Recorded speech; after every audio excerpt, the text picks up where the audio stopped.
We'll be starting with the third presentation for the chapter measurement.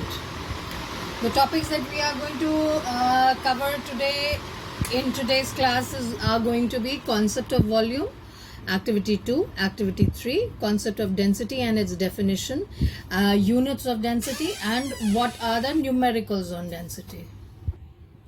Let's understand the concept of volume. Volume, we can very plainly say that it is the amount of space that a substance or an object occupies or that is enclosed within a container. Now, or we can say that it is the space occupied by a body. Now, you can write either of the two definitions when the definition of volume is asked from you. Okay. Now we'll discuss activity 1 first. Now this is a beam balance that you're having. Now on the beam balance, in the first point says that we place 1 kilogram of the standard weight on its right hand side pan, and we are going to put either wheat or sugar on its left hand pan till the beam becomes horizontal. What does that mean? Till the beam becomes horizontal.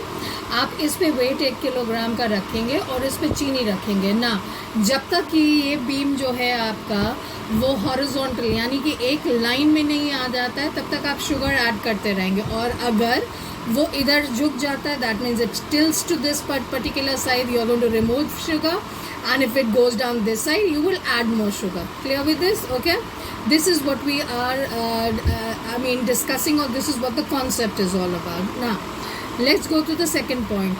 Mass of 1 kilogram of sugar and that of 1 kilogram of iron is the same, but the volume of sugar is much more than the weight of the iron. What does that mean? If you see here, you are having in 1 kilogram of sugar, you are having so many particles of sugar over here, whereas of iron, if you see that there is only one block over here, okay, which is 1 kilogram. So if you compare both of them, if you are looking at it, both of them are 1 kilogram in weight, but the volume of sugar is much more than the volume of the iron weight put over here. Okay, is this clear? Because this is accommodating more amount of particles here, whereas this has only one block. Okay, next one. Now if instead of sugar we placed cotton in its volume, would have been much more than a wheat for or the standard weight of the iron. Now the third point means that यहाँ पर cotton का मतलब होता है, आप I think so सब कोई जानते होंगे रुई किसे कहते हैं ना. चीनी की जगह अगर आप 1 किलोग्राम रुई रखिएगा, अब 1 किलोग्राम रुई अगर आप इधर में रखते हो, I think you can understand the amount of volume it will have. So this is what it's trying to say over here. Instead of the sugar, if you put 1 kilogram of cotton, which is rui, on this side of the pan, the amount or the volume of that particular rui or cotton is going to be much more than this 1 kilogram of sugar. Is that understood?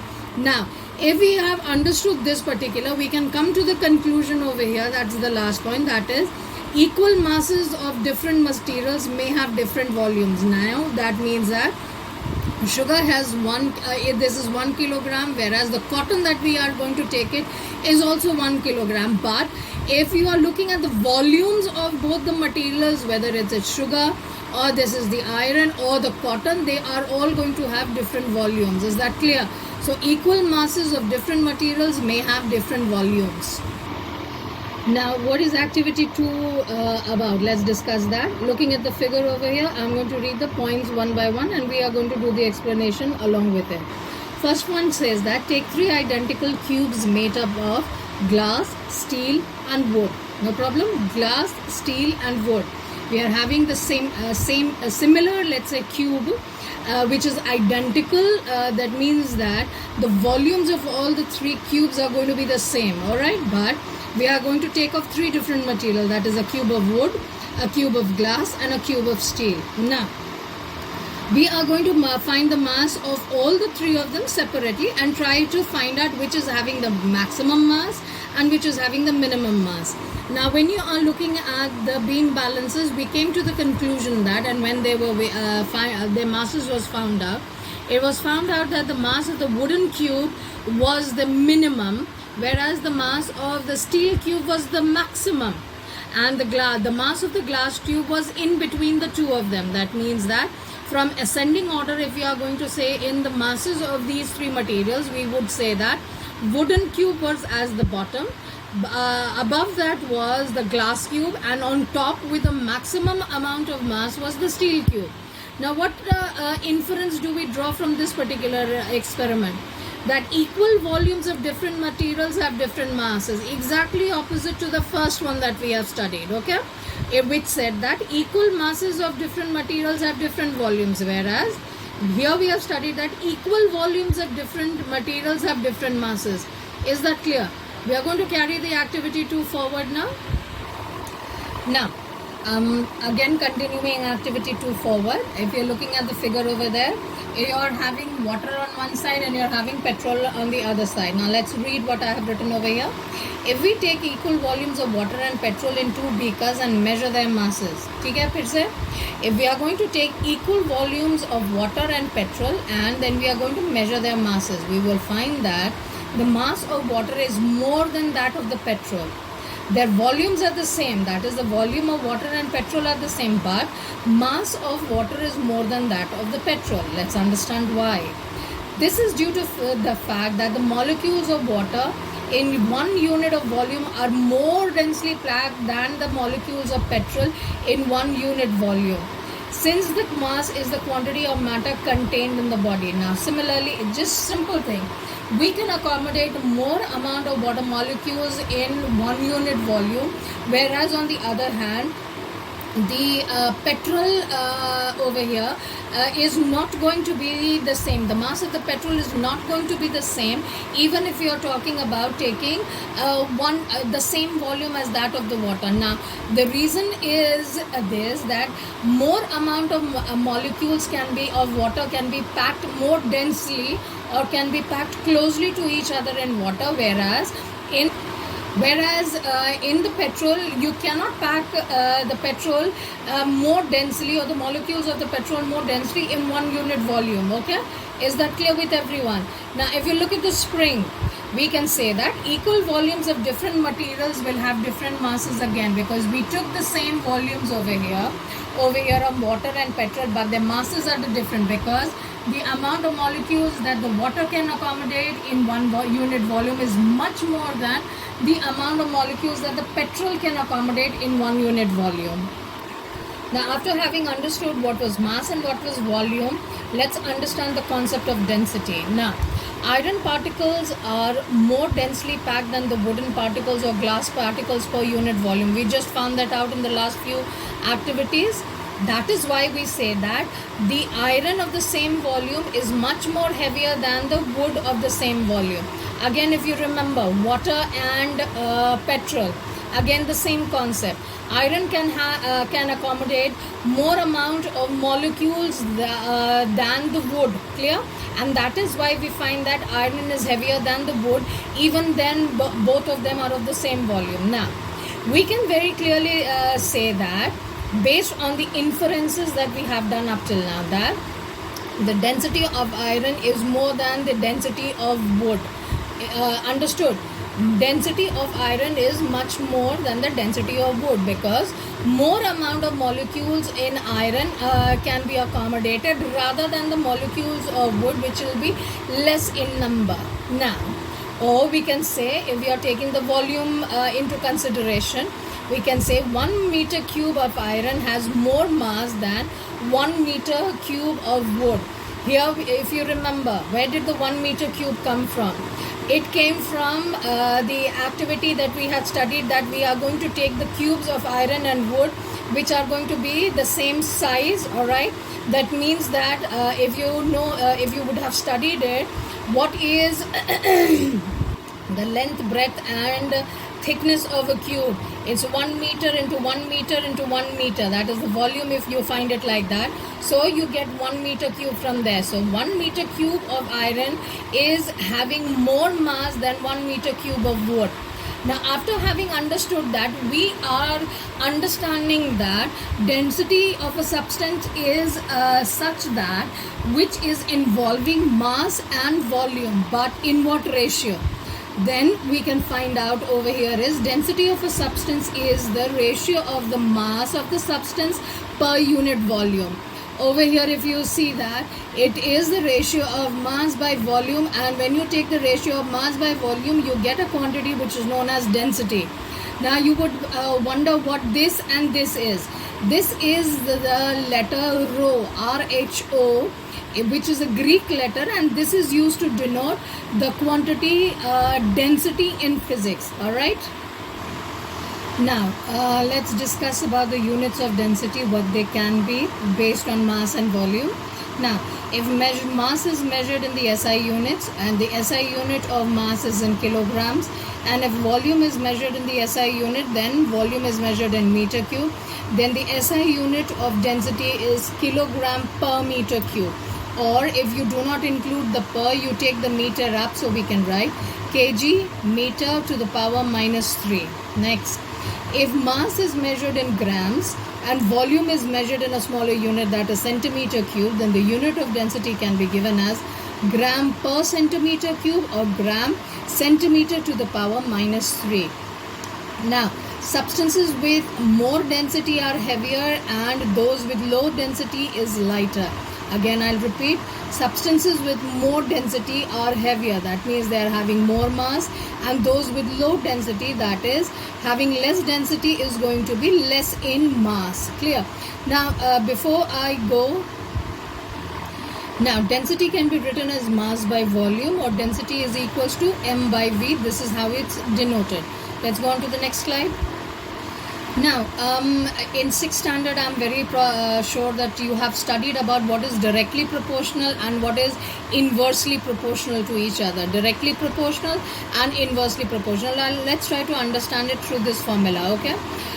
Before we go ahead, we can write density is equals to mass by volume, which we had studied, or we can write mass is equals to density into volume. Clear? Or we can write volume is equals to mass by density. Both these formulas can be found out through this particular main formula. Now, if you look at it, there are 3 quantities of density, mass or volume given. Now, if any 2 are given, you can find the third. Whether it's we have to find the density, we can find the mass, and we can find the volume, and all 3 are having different formulas. Now, coming to the concept of directly proportional and inversely proportional. Now, look at the formula that is mass and density. They are in proportion. That is, if you are going to increase the density, you will find that the mass increases. If you decrease the mass, you will find that the density will decrease. Now, when this happens, that is, when you are increasing one quantity, the other one increases. If you are decreasing this quantity decreases. You say that density and mass are directly proportional to each other. Is that clear? That is what the first point is. First point says density and mass are directly proportional to each other. Thus, a body with more mass will have more density, and a body with less mass will have less density. I'm sure you've understood this. Now, let's go on to this equation over here. Volume is equals to mass by density. If you look at volume and density, you can write this as mass into 1 by density also over here, children. Okay. Now, if you look at it, that now if you increase the volume, what will happen to the density? It will decrease. Now, if you increase the density, what will happen to the volume? It will decrease. Now, when this happens, that is, one quantity increases, the other one decreases, and this one increases, and this one decreases. When this happens, we say that those 2 quantities are inversely proportional to each other. Now, what happens? Let's read the second point for that as to what happens. Volume and density are inversely proportional to each other. Thus, a body with more volume will have less density, and a body with less volume has more density, and vice versa. So this is the relation that you find it between the mass and density, that is directly proportional, and volume and density, they are inversely proportional. Now, if you look at it, this is the table 1.2 that I have given from your textbooks over here. If you look at the variations, which are these are the various substances, and this is the density, which has been measured in kg per meter cube. Now, if you look at this, all this, you will find that air is the lightest one of them, okay, which having the having the density as 1.2 kilogram per meter cube, whereas which is the heaviest one? If you look at it, the heaviest one is the platinum, having it at 21,400. Okay, so platinum is the heaviest one and air is the lightest one. Now another question, any idea why you would find that ice floats on water? I mean, it must have struck everybody's mind, but the reason you're going to find it here, ice floats on water because the density of ice is lesser than water in this table, if you say that, because density of ice is 920 kilogram per meter cube and density of water is 1000 kilogram per meter cube. Is that clear with everyone, children? Okay, now we are going to start with numericals. Okay, let's follow some rules that are there for the numericals.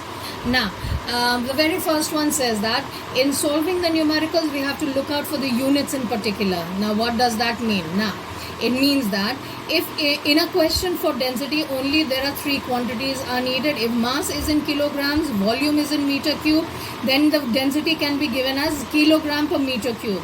Now if in a question, if the mass is given as gram, density is given in grams per centimeter cube, you have to find the volume in centimeter cube. Remember, grams per centimeter cube, the volume is in centimeter cube. And thirdly, if the volume is given in centimeter cube and the density is given in a kilogram per meter cube, so what do you do is, units are different, this and this, if you look at it, both the units are different, you have to make it similar. So what do we do is, we change the unit volume over here from centimeter cube to meter cube. Okay, and then we are going to find the mass in kilogram.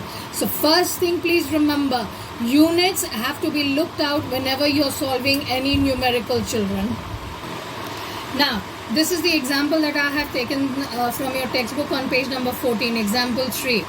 Now the question says that calculate the mass of air in an empty room with dimension 4 meter, 3 into 3 meter into 2.5 meters.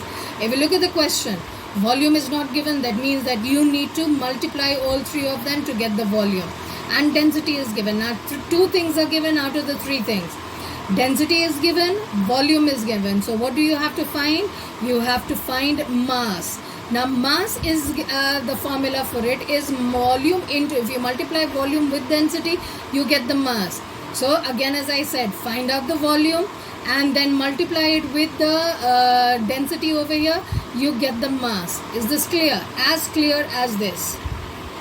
Now homework for today. Okay, you are going to solve question number G1, G2 and G3, which is given on page 20 of your textbooks in your fair copies. Now with this we come to the end of the class today, children.